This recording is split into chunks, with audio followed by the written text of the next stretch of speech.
गुन्हेगारीकरण मुलांचे गंभीर प्रश्न.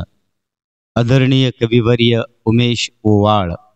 अतिशय सुंदर अशी या प्रकारच्या अनेक रचना आम्ही आमच्या आवाजामध्ये सादर करत आहोत.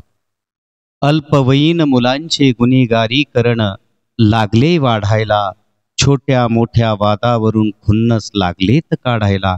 काय झालंय तरुणांना, नाहीत ते शुद्धीवर, नियंत्रणच राहिले नाही स्वतःच्या बुद्धीवर. नाती का बरं लागलीत सहजासहजी तुटायला, पोरं का लागलीत एकमेकांच्या जीवावर उठायला. दहशत का आकर्षित करते त्या कोवळ्या मनाला, भविष्यातला भयंकर अंधार विसरतात त्या क्षणाला. आई बाप कमी पडताहेत का संस्कार घडवायला, मागितले की लगेचच पैसे मिळतात का उडवायला. का वाईट मित्रांशी पडली आहे त्यांची गाठ, का मोबाईलने लावली आहे हो त्यांची वाट. पालकांनी शोधायलाच हवेत सर्व कारण, राक्षस होऊन का करताहेत रौद्र रूप धारण.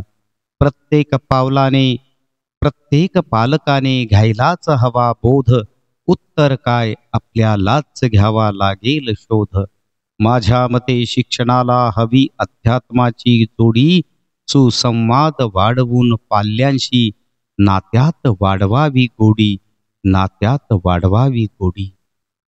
एक आदर्श पाल्य घडवायचं असेल तर आई वडील आणि आजी आजोबा हे खूप मोलाचे ठरू शकतात.